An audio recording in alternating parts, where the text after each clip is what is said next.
Hi y'all, my name is Jacqueline Smith. I'm an independent author and I wanted to share some of my work with you. I thought I'd start out with a short story called Writer's Retreat. It follows a ragtag group of aspiring writers on a mission to Mars. Now, I'll be the first to tell you that I don't read a lot of sci-fi. I don't like flying, and I have no desire to leave this planet. But as I was writing, I found myself thinking about how funny it would be to take a killjoy like me and put her on a rocket. She would have the worst time ever. And I realized that was a story that I wanted to tell. Fun fact, the characters in this story are actually inspired by members of my own writers group here in Texas. They're called the Authors Roundtable Society, and they're a wacky and wonderful group of talented and supportive people. I highly recommend checking them out. You can find them on Facebook. Oh, and my main character's love interest in this story, he was actually inspired by Jack Osborne. At the time I was writing this, I was really into Ozzy and Jack's World Detour, and I thought Jack was just a dream and a half. He's so cute and enthusiastic, and he's so smart, and I just love him. So without further ado, this is Writer's Retreat. I hope you enjoy it. When I was in 8th grade, my science class took a field trip to NASA to learn about the space program. Our guide, a former astronaut named Kristen, gave us a brief history of their most successful missions and what it would take to qualify to fly if we ourselves dreamt of one day traveling to the stars. Back then, you had to be in prime physical shape if you wanted to be an astronaut. A four-eyed 14-year-old with a crooked spine and trick knees didn't stand a chance. Things are different today. Now, if you want to take a spin around the moon or a weekend getaway to Mars, all you need is a valid passport and a couple of $1,000 extra in your bank account. Or in our case, a fancy group coupon. I'm not gonna lie to you, the prices that we're paying for this little excursion are still out of this world, but they're not nearly as high as they would be if we were playing solo. Of course, if we were going this alone, I wouldn't be going at all. This whole trip was William's idea. William Curry is my mentor and head of our small writers group based in Denison, Texas. Together, we make up a company of exactly 8. Ken the historian, Vince the adventurer, Owen the dreamer, Hannah and Val the sci-fi sisters, William our fearless leader, Armand, William's wife and our voice of reason, and then there's me, Alexandra, the hopeless romantic. Make that the hopeless romantic who really likes keeping her feet on the ground. You know, on Earth. Where there's trees and mountains and oceans, and my cat. Do they even have cats on Mars? Probably not. But you know, I guess I'll find out when we arrive in just 4 short days. God, I can't believe this. How can this be real? I'm going to Mars. How many people have fantasized about walking the red planet or watching the sun rise over those dusty craters? Too many to count, I'd wager. And yet here I am, about to live the lifelong dream of hundreds of thousands, and absolutely dreading the very idea. To the rest of my group, this is the chance of a lifetime, an actual sci-fi fairy tale come true. Especially William. He's so excited. He and Armand are actually financing the better part of our voyage. Last year, William's long-lost aunt, yes, for real, passed away and left him a literal fortune. And the very first thing he did was book 8 round-trip tickets to Mars. When he invited us along, he told us to think of it as our very first writer's retreat. Let me tell you, this is one humdinger of a retreat. I would have been happy with a cabin in Colorado or a camping trip to Arkansas, but William doesn't believe in missed opportunities or in living within the limits of anything, including our atmosphere. It probably wasn't his aunt's best decision entrusting William J. Curry with a lot of money, but oh well, the damage has been done. I just hope it doesn't leave me stranded on a strange world 34 million miles from the only planet I'll ever call home. It's the morning of the launch, and I'm frenzied and exhausted at the same time. I was up half the night trying to figure out what to pack for 2 weeks of red dust storms or solar winds or whatever the weather happens to be beneath the biosphere they've constructed for human habitation on Mars. I checked the website for the Aresian Resort where we'll be staying. Yes, Mars has a resort, and yes, that resort has a website. And it just says to, come as you are. There's something for everybody at the galaxy's favorite getaway. The weirdest thing about this website is that there are hardly any pictures of what this place actually looks like. Sure, there are a few shots of tourists exploring craters and skiing around the polar ice caps, but none of the actual resort. From what I've read, that's on purpose. The people who run the region really want their visitors to be surprised when they arrive. On the one hand, that's kind of cool. On the other, it's kind of terrifying. I literally have no idea what to expect from this journey. What if we get there and the resort isn't a resort at all? What if it's just a bunch of dwellable caves carved into the side of a canyon, or some weird Martian laboratory that's full of creepy space robots? I do not like robots. At all. All right, we are all here and ready to go. William grins as Vince, late as usual, drags his carry-on luggage to our little corner where we've convened. The spaceport is a lot like a smaller version of an airport, but with newer technology, brighter lights, and cleaner floors. Also, everyone is running around in a designer spacesuit. William's is red, and it has some symbol from Star Trek on it, because of course it does. Armand's is purple, very purple. Me? I got the cheapest suit I could find. It's plain old white and has an embroidered emblem of what, for some reason, I thought was an armadillo, but is actually a weird little alien head. I'm really hoping Mars's permanent residents don't find it offensive, even though I do think those people are just absolutely out of their minds. Why would anyone want to live on Mars? I mean, yeah, thanks to modern technology, home is only a short 3-day journey away. But I can't imagine the day-to-day life on Mars is what you'd call high quality. Sure, they've got great Wi-Fi, but I know for a fact there are no movie theaters or super targets there. No gardens, no blue skies or fields of sunflowers, just dust and craters and an eerie orange sky. What if we get hit by a meteor? Does Mars have meteor warnings?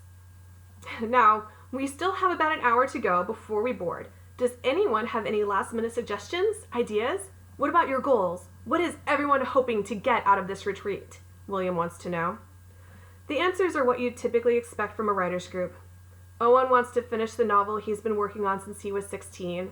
Hannah and Val want to get a real feel for what it's like to live on a different planet. Vince is hoping to improve his poetry. I guess aside from simply surviving this trip, I'm hoping for inspiration. I've always loved books, and I've always dreamed of writing one. I must have at least a dozen half chapters written, saved to my computer, but for some reason I've never been able to commit to any of them. I'm hoping that this experience changes that, or at least helps me discover whatever it is I'm missing. What about you, William? What are you hoping for? Ken asks. I want this journey to change all of our lives, William exclaims. I swear he's like a jovial wizard in a Disney cartoon, and I know it will. I can feel it. I can feel it too. I can feel it as I'm trying not to pass out as our starship engines fire up and prepare to blast us into outer space. Don't throw up. Don't throw up. Stay conscious. Take deep breaths. And again, please, please, please don't throw up. In spite of my general sense of unease and impending doom, this actually is a pretty great ship. It's actually kind of like a flying hotel. Our cabins are comfortable. The food isn't dry or frozen. And it makes its own artificial gravity, so we don't have to worry about floating up out of our seats as we gather in the common area to mingle or to read or watch the evening news. Unfortunately, all of the artificial gravity in the world isn't enough to keep my early morning breakfast burrito settled in my stomach. Just as the brilliant blue sky outside my window fades to a vast and endless black, I retch my guts out into the surprisingly low-tech barf bag I've been clutching since the second I fastened my seatbelt. So much for an inspirational experience. You gonna be okay? Armand asked, rubbing my shoulder. Doubtful, I whimper as I heave again. If it makes you feel better, Owen's looking a little green around the gills too, and he's actually excited about this trip. I love my relationship with Armand. We're always very frank with each other. Neither of us feels the need to beat around the bush, and neither of us were thrilled about the idea of leaving our planet. Trust me, this was all William's idea, she confessed to me the night the trip was first announced. If I had any say in it, we'd be going to Orlando. If I don't make it back, will you tell my cat that I love her? I ask Armand. That actually gets a giggle out of her. Glad that you still have your wits about you. No, I'm about to puke my wits up, along with my will to live. Just think about all the incredible things you're going to have to write about. Like vomiting? Now you're just trying to be cynical. No, it's coming pretty naturally, like the vomiting. And with that, she laughs again. Even I manage a pathetic chuckle. I know you don't believe it now, but I think you're going to be happy you came, Armand says. That's what my parents told me, and my best friends. and my therapist, and my reverend. Everyone encouraged me to go, insisted I would regret it if I didn't. After all, a writer's retreat on Mars is kind of a once-in-a-lifetime opportunity. The funny thing is, I didn't get even half that kind of support when I started telling people I wanted to be a writer in the first place. In fact, most of the people I told discouraged me. You'll never make any money. Why would you want to waste your time like that? No, I meant, what do you want to do for an actual job? But tell people you're going on a writer's retreat to Mars, and suddenly they can't get you off the planet fast enough. Go figure. It takes me 72 hours, but I finally find my space legs. Of course, since we're scheduled to land in just a few short hours, this is not the victory that it could have been. But at least now, when I take my first steps on Mars, I won't be sprinting to the nearest space toilet. The landing itself is smooth. Much smoother, in fact, than the landings I'm used to back on Earth. Instead of skidding to a stop on a runway, we float gently down through a thick haze of golden-orange clouds until Mars itself finally comes into view. The spaceport here is similar to the one back home, a shiny, sterile building with little color and even less character. But we arrive safely, and that's really all that matters. Setting foot on the ground for the first time is a surreal experience. I'm used to the thrill of touching down in a different state and knowing that I'm somewhere new. That's all too familiar. But this is a completely different world. And a bit to my surprise, I find myself eager to get out and see exactly what all it has to offer. Instead of cars and highways, all of Mars is connected by an intricate series of trains that travel at breakneck speed. I'm not gonna lie to you, it's kind of hard not to feel like we're living in a dystopian novel, what with the high-tech transportation and the eerie landscape outside my window. I swear, if I see anything that looks even remotely like an alien, I'm hightailing it back to Earth on the quickest rocket that can carry me there. Although I suppose that here, we're the aliens. That's a little strange to think. Maybe that's what I should write my story about. A poor society of Martians are going about their day, minding their own business, when strange aliens from the green and blue planet invade. And start building luxury resorts. But perhaps what we consider luxury, the native Martians perceive as torture. That is until one curious Martian sneaks into the resort and discovers the wonder that is the day spa. I can already see my story coming to life, Hannah sighs, watching the dusty terrain pass by. In a post-apocalyptic era, a small group of survivors flees Earth to settle on a recently discovered planet. Among them is a young heiress who grew up with everything she could possibly want, but now she's forced to live and work with those she used to look down on.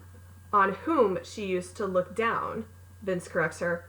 That never makes anyone any friends, right? Armand asks him. But it's grammatically correct, Vince argues. Yeah, well, so is your face, Hannah quips. That makes no sense at all. I like that this is the first real conversation we're having on Mars, Owen laughs. We could be marveling at the craters or imagining just how clearly we'll be able to see the stars, but no, we're talking about grammar. Writers are weird, Val mutters. I think you mean awesome, Vince exclaims. No, I definitely mean weird. I'll drink to that, I comment. Wait, do they have alcohol on Mars? And if they do, what's the age limit? Am I old enough to drink here? 19-year-old Owen wants to know. Come on now. We don't need alcohol. We're on the adventure of a lifetime, William exclaims. For the record, William is the only writer I've ever met who doesn't drink. Not a drop. Not even for special occasions. On the one hand, I truly admire him. On the other, I think he's totally insane. Then again, I think to myself once I lay eyes on the Eurasian resort for the first time, maybe William has a point. Who needs alcohol? Seriously, this place is fantastic. This is phenomenal. There are palm trees here. Actual, living, breathing palm trees. How did they get palm trees to grow on Mars? I can't even get them to grow in Dallas. I guess it must be the controlled atmosphere inside the biodome. The building itself is every science fiction lover's fantasy. A shining assembly of discs and dancing spheres sparkling with white and silver starlight, and yet adorned with so many lush bouquets of tropical flowers that even the most reluctant earthling would find themselves feeling right at home. For our week-long stay, William has reserved an entire wing of the resort just for the 8 of us. We each get our own room in the common area where we'll meet each morning and each evening to plan our days and, of course, to get some writing done. Has a glass ceiling so we can gaze up and watch the galaxies at night. You know what's incredible? Ken asks. From here, the Earth is going to look like one of those distant stars. It certainly puts things in perspective, Hannah sighs. Yeah, Val agrees. I feel so small out here. Really? I feel infinite and empowered, Vince declares. I'm no longer bound to what we once believed to be rules and restrictions. The universe is ours. Okay, I am now convinced that there is alcohol on Mars and that Vince has found it. What about you, Alexandra? William asks me. What are you feeling? Overwhelmed, I admit. I don't think it's fully sunk in that this is real, that we're really here. If I'm being honest, I have no idea how William expects any of us to get any writing done. There's too much to take in, too much to experience. Then again, how cool would it be to be able to tell people that you wrote a book on Mars? Granted, whatever I write is going to be full of romantic sighs and stolen kisses, probably in a medieval castle, and with absolutely no mention of the Red Planet, or any planet for that matter. But still. Since we're all exhausted from our journey, we decided to take the evening to unwind, shower, relax, and write. One of the coolest things that I've learned about Mars so far is that the days here are only 40 minutes longer than our days on Earth. Good news for those of us who may be prone to jet lag. After we've all showered and changed, we reconvene back in the common area with our computers and notebooks. I've just settled in with my pen and paper when the door leading out to the hall opens up and, to my sheer and utter horror, a shiny silver robot rolls in. Oh God! Oh God! I yelp and leap up onto the couch. Welcome, the triangular being beeps. I am Marcia, your hostess, your housekeeper, and your friend. No. Robots are not friends. I am not okay with this. What if it has access to our rooms? What if it decides to break in the middle of the night and watch us sleep? Of course, all of my friends think that Marcia is just oh so charming. How very nice to meet you, Marcia, William greets it. Marcia, like Mars, sha. Get it? Owen exclaims. We all get it, Owen, Vince deadpans. Oh, this is so not cool, I mutter under my breath. She is a little creepy, Armand agrees. At least I have one ally. I am here to serve you, Marcia continues. If you have any requests, questions, or concerns, please do not hesitate to ask. Okay, so the good news is I don't think Marcia is a sentient robot. I think it's a highly sophisticated computer that knows just enough to be helpful. But there's still no way in Martian hell that I am ever letting it into my room. I've got one question for you, Marcia. What's the weather like outside? Ken asks. Temperatures outside the Arisian resort are minus 54 degrees Celsius and falling. Marcia answers. Ooh, chilly. We should make ourselves some hot chocolate, Ken grins. Would you like me to make you some hot chocolate? Marcia asks. Yes, thank you, Marcia, William says in all earnest. It is my pleasure, Marcia replies before rolling out of the room. Oh my God, that thing is going to murder all of us, I remark. Alex, I think you're being a little overdramatic, Hannah tells me. Yeah, I like Marcia. I think she's cute, Val says. You know, she's probably not the only robot here, Vince smirks at me. It's an evil smirk, too. I bet she has a whole fleet of brothers and sisters. Mark, Martin, Marshall, Margaret. That's great. Thank you for that, I glower at him. I swear Vince is the older brother I never wanted.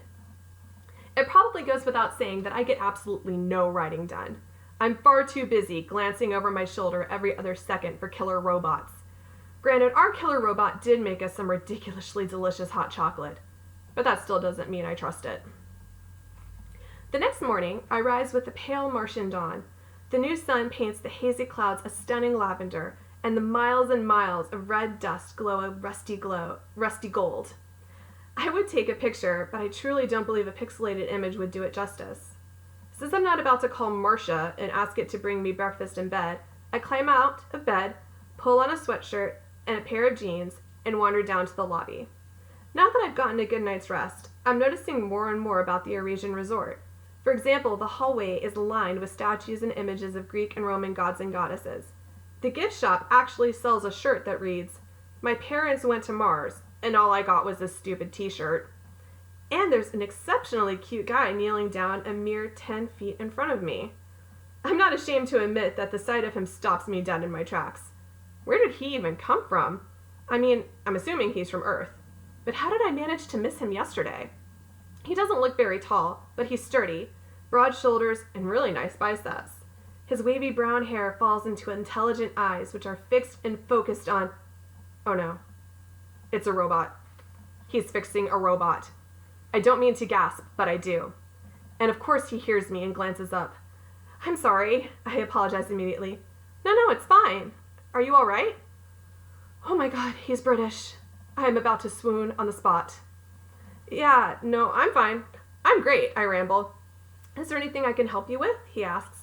Oh no, I was just, what am I doing? Strolling? Spying? Thankfully, the sweet smell of coffee wafting through the air reminds me that I'm looking for food. Specifically breakfast food. Do they have chickens on Mars? If not, how do they get the eggs here? Finally, I answer my handsome stranger. I was looking for the dining room. It's just right through there. He points to 2 glass doors. But you know, Marcia could have easily served you from your room. Yes, I am happy to be of service, the broken Marcia chimes in. I grimace and take an automatic step back. Cute robot guy laughs. Not keen on robots, are you? Not particularly, no. I try to keep my tone as nonchalant as possible. Guess I'm the last guy who should be hoping to make your acquaintance then, he smiles. Then, rising to his feet, he holds out a large hand. I'm Jack. Alexandra, I introduce myself. Lovely name. Thank you, I blushed. I definitely wasn't expecting to meet any guys during my stay on Mars, especially any as cute as Jack. So, are you like a robot mechanic or something? Actually, I'm an engineer. I helped design all of the Martians you meet here at the Eurasian. So I've just insulted his life's work. Perfect. Oh, wow. That's incredible, I tell him. I'm sorry that I, didn't seem very appreciative. It's all right. Believe me, you're not the first guest to shy away from her. I'm not?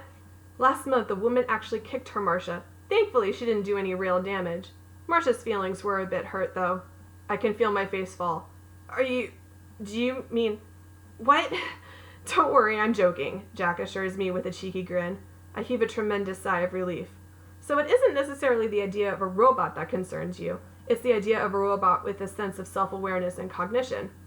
That is literally one of my worst nightmares, I admit. Mine too. So we do have something in common.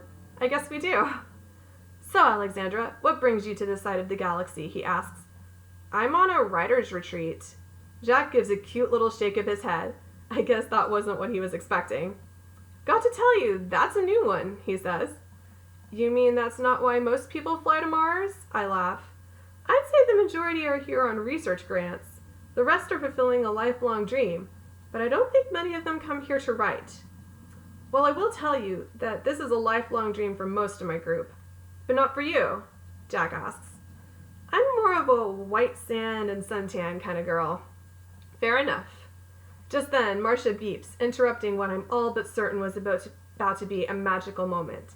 Have I mentioned that I hate robots? I should probably get back to work. It was a pleasure to meet you, Alexandra. Likewise, I tell him. Maybe I'll see you around. I'll be here.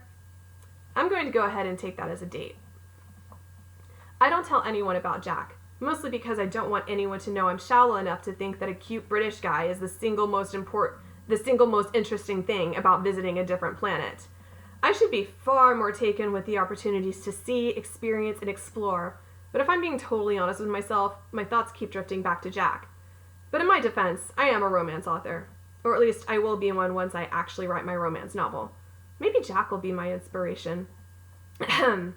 Armand clears her throat, snapping me out of my infatuation-induced stupor. What? I ask. Crater jumping. Are you in? Hannah asks. Oh, sure. Sounds fun. Fun. Dangerous. Tomato. When are we going? First thing tomorrow morning, William answers. Cool. I'm in. So what were you thinking about so intently? Vince asks. Of course he'd be the one to call me out. Nothing. Uh-huh. Right. Thankfully, William changes the subject before Vince can interrogate me further. So how is everybody doing? Has anyone gotten any writing done? I've been doing some outlining, but I've also been learning a lot about the planet, Ken answers. Did you know that there's a library dedicated exclusively to the history and study of Mars? It's right here at the resort. I did not know that, William answers. We've already got our character list, a timeline, and we even created a soundtrack on our tablet, Val declares. I haven't written anything yet, but I've done a lot of reading, Owen says. That's just as important, William says. How about you, Daydream Sally? Vince asks. I'm assuming he means me. I've got a few ideas, I answer lightly. Oh yeah? Care to share? Eventually.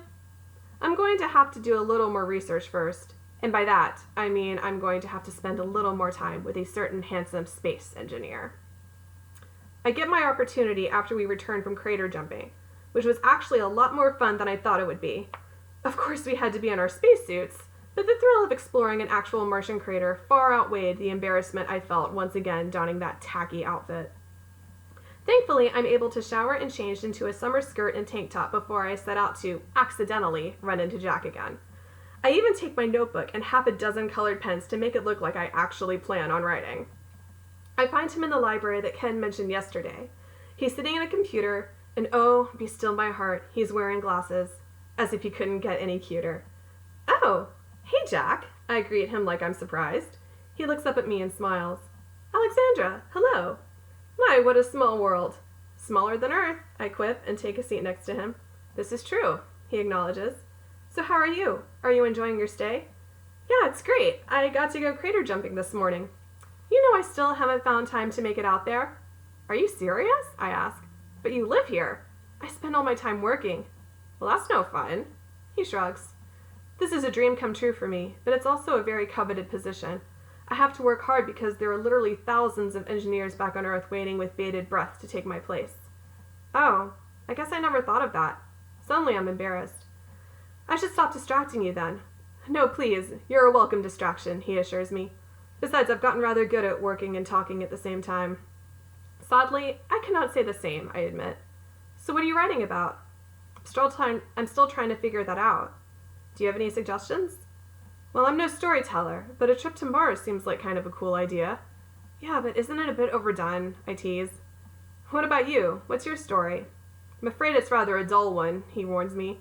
You live on Mars. Come on, that's way more interesting than all the Earth guys can boast.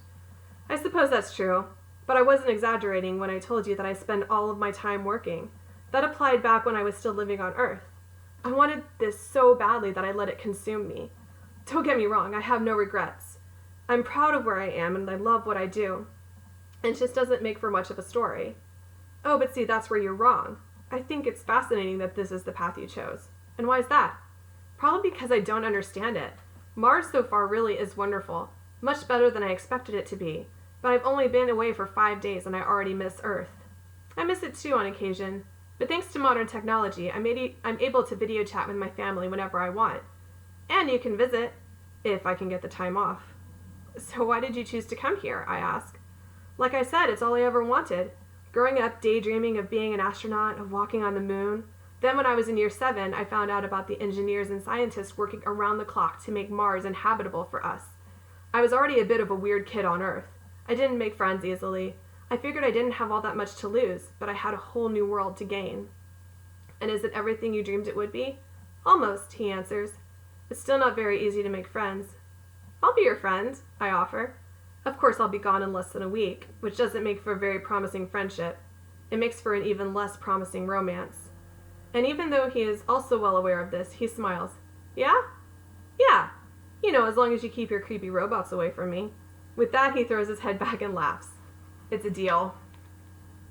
As much as I enjoy spending time with Jack, keeping a new friendship a secret from your tight-knit group of other friends is something of a challenge. Particularly when the new friend in question is intelligent, funny, kind, basically everything I've ever wanted in a guy. What a cruel trick of fate. I finally find the man of my dreams, and his dreams led him to a life on Mars. And okay, I probably haven't known him long enough to be calling him the man of my dreams. But the more I get to know him, the more I dread the idea of saying goodbye to him. I'm trying not to think about that now, as I sit with him beneath the open glass ceiling of the resort's stargazing deck. Technically, I think it's called an observation deck, but that doesn't sound nearly as romantic. So have you started writing yet? Jack asks. A little bit. This and that, here and there. That's a bold-faced lie. I haven't written a word. Are you happy with it? Too soon to tell. You know you still haven't told me your story. Why do you want to be a writer? I've always loved to read. I love that books can take me anywhere. I love that my favorite characters actually feel like friends. I love that stories give me hope, even on the darkest of days. Jack doesn't say anything for a moment. He just stares at me with beautiful hazel eyes. I have a confession to make, he finally says. I don't read very much fiction. In fact, I think the last novel I read was an assignment at university. But the way your eyes lit up just now, you make me wonder exactly what I've been missing. You know, you make me wonder the same thing. He almost kisses me then. I think he would have too, had William and Armand not chosen that precise moment to appear on deck. Well, well, what have we here? Armand asks, crossing her arms over her chest. Oh, hey y'all, I greet them nervously. What exactly is going on out here? Nothing, just talking. Armand doesn't buy that for a second. Right, and who are you? This is my friend Jack. He's an engineer and an inventor here at the Arisian. I introduce him. Jack, this is my mentor, William, and his wife, Armand. Ah, more writers. It's a pleasure, Jack says, standing up to shake their hands. And why haven't we heard anything about you? Armand wants to know. Afraid I can't answer that one, Jack tells her. That's when all eyes turn to me. Well, you didn't want us knowing you were sneaking around with a boy when you were supposed to be writing. Have I ever mentioned that Armand isn't one to beat around the bush? Because she isn't. She cuts straight to the chase. Every time. William, on the other hand, is all kinds of intrigued by Jack. So are you really an inventor? And you live here? You've got to tell me what that's like. What all have you invented? How long did you have to study to qualify? William, honey, give the boy a break. Armand intervenes. I'm sorry, I can't help it. I have so many questions. What's it like to really live here? Do you think you'll ever move back to Earth? I can't pretend I haven't thought of asking him that question myself, but I haven't managed to conjure up the courage. Not because I'm embarrassed to ask, but because I'm not sure my heart could handle the answer. I've considered it, Jack says. Maybe in a few years. Right now I'm in the middle of 3 major projects, and I've got ideas for at least 2 more. And you couldn't work on them from Earth? Not these particular projects, no. Unfortunately. That's when Jack glances back to catch my eye. Ah, I see, William says. Well, this is an incredible opportunity for you. And what a work environment. Yeah, it's not too shabby, Jack grins. Though I'll admit I've recently become aware of its shortcomings. Again, he looks at me. I can feel my heart skip more than a couple beats. Well, take solace in the fact that what's meant to be will be, William grins. That's easy for him to say. He and Armand have been together since they met in college. I'm 30, ridiculously single, and 2 days away from leaving the only guy I've ever felt really crazy about on Mars. If this is what's meant to be, the universe has a bizarre sense of humor. But Jack just nods. Then, shoving his hands into the pockets of his well-worn jeans, he says, It's getting late. I should probably say goodnight. God, how I wish he wouldn't. But I don't argue with him. I simply bid him goodnight and follow William and Armand back to our wing of the resort. Are you okay? William asks me. Yeah, why? I know your heart, and I can tell you really like him. I do, I answer with a shrug. But I also know that long-distance relationships are hard enough when you're working in different cities. How am I supposed to make one work with a guy who lives halfway across the solar system? You never know, William says. Well, I think you're being smart, Armand tells me. Have fun getting to know him, enjoy his company, but don't put your life on hold for him. But stay in touch with him if you want, William advises. I'd like to. I hope to, I tell them. Then do. Our adventure on Mars ends with an exhilarating round of buggy racing. I had no idea this was even a thing, but Vince and Owen somehow found out about it and convinced William that it was something we needed to experience. Actually, they didn't have to convince William at all. It was Armand and I who were the skeptics. But just like every other chance I've taken during my stay here, space racing across Mars's red terrain is definitely worth it. It's especially worth it because Jack is able to come along. I can't believe I've been here for a year and a half and never experienced that, he laughs once we're safely back inside the resort. I can't believe you've been here for a year and a half. I've only been here a week and it feels like a lifetime. Then the laughter on his face melts away and he adopts a more somber expression. I can't believe you're leaving in just a few short hours, he murmurs. I can't believe I didn't want to come at all. And finally, he pulls me into his arms as I wrap my arms around his neck and kiss him. Maybe I'm still on a high from buggy racing, or maybe it's due to the fact that I'm already lighter on Mars than I am on Earth, but Jack's kiss leaves me feeling weightless, breathless, and dizzy. I'm ecstatic, euphoric, and even though my eyes are closed, I am well aware of every star shining in the galaxies above us. Then again, I realize, gazing into those beautiful hazel eyes, perhaps it has nothing to do with Mars, and everything to do with him. I know standing here in his arms that I may very well never see him again. Our story may be one of star-crossed lovers, rather than a match made in the heavens. But I suppose that's the beautiful thing about stories. There's never a guarantee that they'll work out the way you want them to, but there is always that possibility. And maybe, while I wait to find out how our story will end, I'll write one of my own. I hope y'all liked it, and if you would like to check out the other short stories that are in Broken Mirror, you can find it on Amazon and on Kindle Unlimited. And I'll be back later on for more. Bye, guys!